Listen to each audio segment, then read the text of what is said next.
Hello dear students, આપ સર્વેનું અમારી YouTube channel game changing સાયકોલોજીમાં હાર્દિક સ્વાગત છે.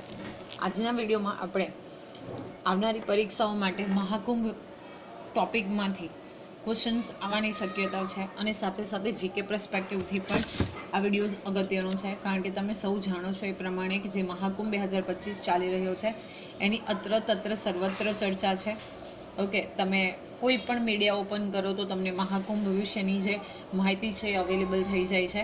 તો અંતર્ગત આપણે જે અગત્યના એમસીક્યુ બેઝડ ક્વેશ્ચન છે એના પાર્ટ 2ની ચર્ચા કરવાના છે. અગાઉનો પાર્ટ 1 જો તમે જોયું ન હોય તો એ પણ જોઈ લેવા વિનંતી છે.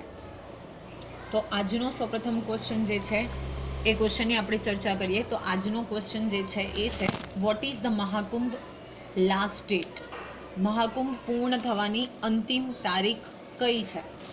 Option number A 5th March 2025, option number B 10th March 2025, option number C 20th March 2025, and option number D is 25th March 2025.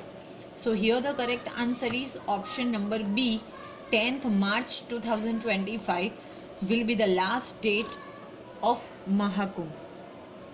Okay, the Mahakumbh 2025 date concludes on Mahashivratri, that is 10th March 2025. Okay, જે 10th March 10 March 2025ના રોજ આજે મહાકુંભ છે એ પૂર્ણ થશે. Next question જે છે, what is the first major bathing date of Mahakumbh 2025? Okay, આ મહાકુંભ 2025ની પહેલાં જે શાહી સ્નાન, એટલે કે આપણે જે સ્નાનની વાત કરી હતી શાહી સ્નાનની, એની પ્રથમ મેજર એટલે કે મેઇન ડેટ જે છે તારીખ એ કઈ હતી?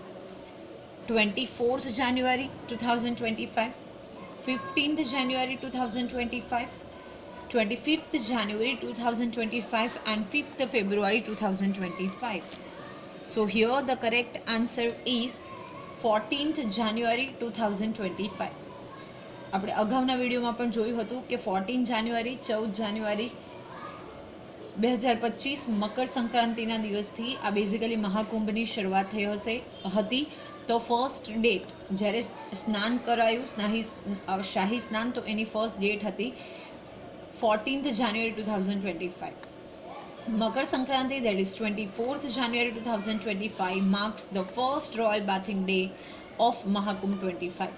ઓકે, તો જે મકર સંક્રાંતિ 14 ફેબ્રુઆરી 2025નો દિવસ હતો એને ફર્સ્ટ રોયલ બાથિંગ એટલે કે શાહી સ્નાન તરીકે ગણવામાં આવ્યો, અથવા તો તે દિવસે પ્રથમ જે શાહી સ્નાન છે એ કરવામાં આવ્યું.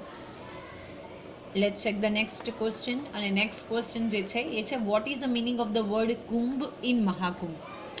મહાકુંભની સર્વત્ર ચર્ચા તો ચાલી રહી છે, તો આ કુંભ શબ્દનો અર્થ શું છે? ઓપ્શન નંબર એ પોટ મતલબ ઘડો, option number B holy river એટલે કે પવિત્ર નદી, option number C sacred fire એટલે કે પવિત્ર અગ્નિ, અને ઓપ્શન નંબર ડી પિલગ્રીમેજ એટલે કે પવિત્ર યાત્રાધામ. સો સીધી વસ્તુ છે કે કુંભનો અર્થ થશે pot. This is very common question, so A is a correct answer. એક્સપ્લેનેશનની વાત કરીએ તો કુંભ મીન્સ પોટ. કુંભનો મતલબ જ થાય છે પોટ એટલે કે ઘડો. રિફરિંગ ટુ ધ લિજેન્ડરી નેક્ટર એટલે કે અમૃત, જે અમૃતને રિફર કરે છે એની સાથે સંદર્ભિત છે. પોટ ફ્રોમ ધ સમુદ્ર મંથન, that is churning of the ocean. જ્યારે સમુદ્ર મંથન કરવામાં આવ્યું તો ત્યારે જે અમૃત એટલે કે બેઝિકલી લિજેન્ડરી નેક્ટર નીકળ્યું હતું, એટલે કે અમૃત નીકળ્યું હતું, તો એને આધારે તમને ખબર હશે કે જ્યારે સમુદ્ર મંથન કરવામાં આવ્યું તો ત્યારે એક પોટ એટલે કે ઘડો ભળીને અમૃત પણ નીકળે છે. તો એની સાથે આ કુંભનો અર્થ જે છે પોટ એ સંકળાયેલો છે. Let's check the next question. અને નેક્સ્ટ ક્વેશ્ચન જે છે એ છે, what is the spiritual significance of Mahakumbh? પવિત્ર સિગ્નિફિકન્સ એટલે કે એક અનેરું મહત્વ જે છે એ મહાકુંભનું શું છે? ઓપ્શન નંબર એ, યા તો કઈ બિલીફ સંકળાયેલી છે, તમને એવું પણ પૂછાઈ શકે. What is the spiritual belief considered with Mahakumbh? Option number A attending moksha, option number B earning wealth, option number C winning battles, and option number D learning Vedic mathematics. Option A કંઈક એવું કહે છે મોક્ષની પ્રાપ્તિ માટે, ઓપ્શન બી અર્નિંગ વેલ્થ એટલે કે સંપત્તિ કમાવવા માટે, ઓપ્શન સી વિનિંગ બેટલ્સ એટલે કે યુદ્ધો જીતવા, અને option number D learning Vedic mathematics, વૈદિક મેથેમેટિક્સ શીખવું. અને આમાંથી કયું જે છે ધાર્મિક સિગ્નિફિકન્સ કારણ છે તો આવશે અટેન્ડિંગ મોક્ષ. ઓકે, મોક્ષની પ્રાપ્તિ કરવી, that is the main spiritual significance of Mahakumbh. Okay, taking a dip in the holy river at Mahakumbh is believed to cleanse sins and leads to the moksha, that is liberation. Okay, deep in the holy river એટલે કે ડૂબકી લગાવી પવિત્ર નદીમાં, ક્યાં તો મહાકુંભ ખાતે. તો એની પાછળ શું બિલીફ છે એટલે કે શું માન્યતા સંકળાયેલી છે કે cleanse scenes and leads to the મોક્ષ, જે આપણા પાપ છે એ ધોવાઈ જાય છે અને આપણે મોક્ષ મુક્તિની પ્રાપ્તિ થાય છે. લિબરેશન, મુક્તિ, મોક્ષની પ્રાપ્તિ થાય છે. એ આની પાછળનો મેઇન મુખ્યત્વે બિલીફ છે, હેતુ છે, સ્પિરિચ્યુઅલ સિગ્નિફિકન્સ છે. તો અટેન્ડિંગ મોક્ષ એટલે કે મોક્ષની પ્રાપ્તિ થવી. Let's check the next question, જે છે who are the first to take a deep in the river during શાહી સ્નાન. નીચેના પૈકી કોણ છે જેમણે ફર્સ્ટ ટાઈમ શાહી સ્નાન મતલબ પહેલી વખત એટલે કે સૌ પ્રથમ જ્યારે આપણે મહાકુંભ ચાલુ થયો તો પ્રથમ વખત શાહી સ્નાન કરનાર નીચે પૈકી કોણ છે? Option number A common devotees એટલે કે સામાન્ય શ્રદ્ધાળુ, option number B foreign tourist એટલે કે વિદેશી પ્રવાસીઓ, option number C Naga sadhu, and option number D government officials એટલે કે સરકારી કર્મચારીઓ. So again very easy, option number C is the correct number, Naga સાધુ.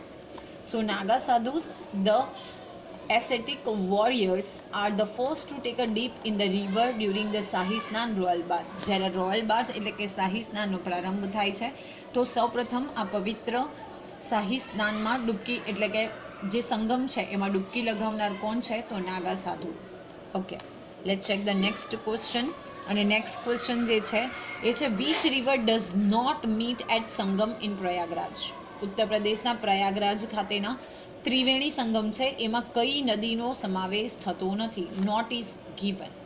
Option number A Ganga, option number B Yamuna, option number C Saraswati, and option number D Brahmaputra. So here the correct answer is D Brahmaputra. Brahmaputra રિવરનો આ confluence જે છે એટલે કે સંગમ છે એમાં સમાવેશ થતો નથી. અગાઉ પણ આપણે જોયું હતું ગંગા, યમુના અને સરસ્વતી આ ત્રણ નદીના ત્રિવેણી સંગમ ઉપર પ્રયાગરાજ આવેલું છે અને જ્યાં બેઝિકલી આ કુંભ મેળો ચાલી રહ્યો છે. તો Sangam in Prayagraj consist of Ganga, Yamuna and Saraswati but not Brahmaputra. આ સંગમમાં કઈ ત્રણ નદીનો સમાવેશ થાય છે તો ગંગા, યમુના અને સરસ્વતી, પણ બ્રહ્મપુત્રનો સમાવેશ થતો નથી. Let's check the next question. અને નેક્સ્ટ ક્વેશ્ચન જે છે એ છે how many akhadas participate in Mahakumbh. આ મહાકુંભમાં કેટલા અખાડા જે છે એ ભાગ લેશે? ઓકે, હવે આપણા માટે આવી જશે લીધો. કેટલાએ ભાગ લીધો?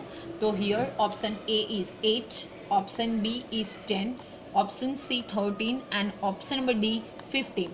સો here the correct answer is option number C 13.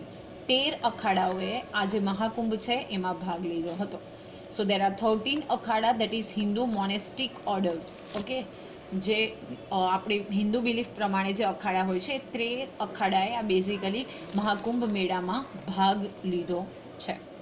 Okay, let's check the next question. અને નેક્સ્ટ ક્વેશ્ચન છે what year will the next Mahakumbh be held after 2025.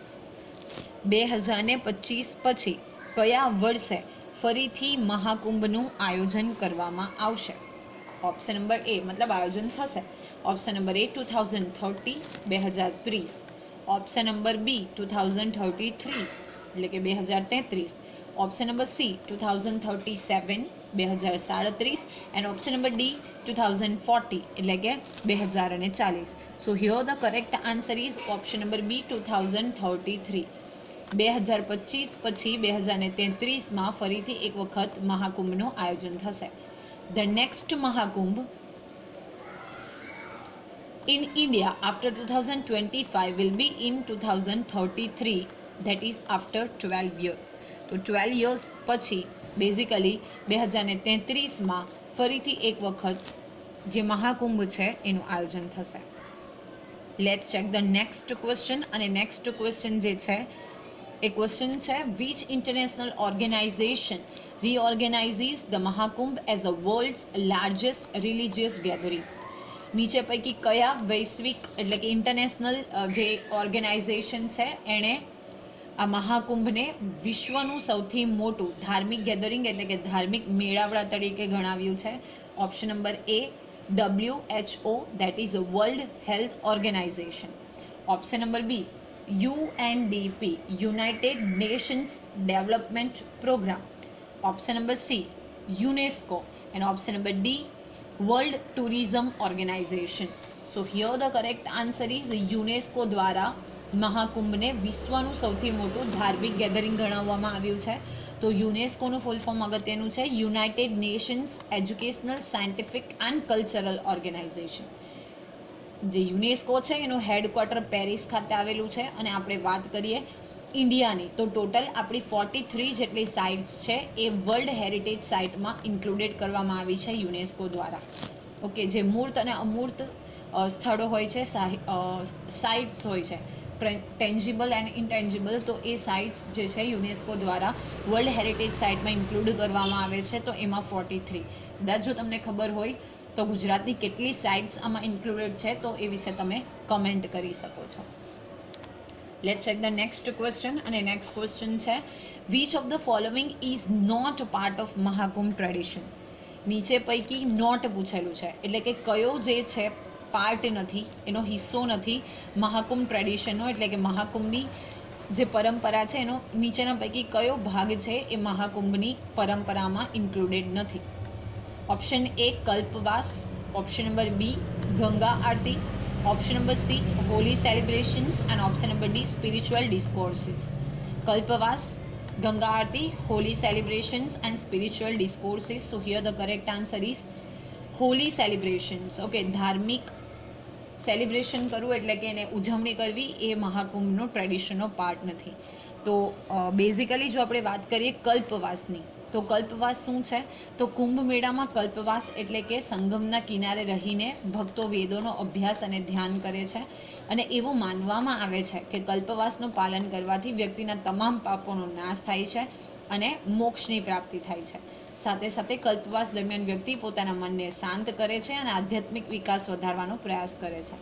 Okay, તો બેઝિકલી વેદોનો અભ્યાસ અને ધ્યાન એને આપણે શું કહીએ છીએ? કલ્પવાસ તરીકે ઓળખવામાં આવે છે. અને સાથે સાથે એક માન્યતા એવી છે કે આ કલ્પવાસનું પાલન કરવામાં આવે તો તમામ પાપોનો નાશ થાય છે અને મોક્ષની પ્રાપ્તિ થાય છે. ઓકે, ગંગા આરતી વિશે તો તમને આઈડિયા હશે. તો આશા રાખું છું કે આ વિડીયોમાં તમને સમજ પડી હશે. અને આવા જ વધુ વિડીયોની અપડેટ્સ માટે even you can subscribe our YouTube channel game changing psychology. Thank you for watching the video. Have a nice day.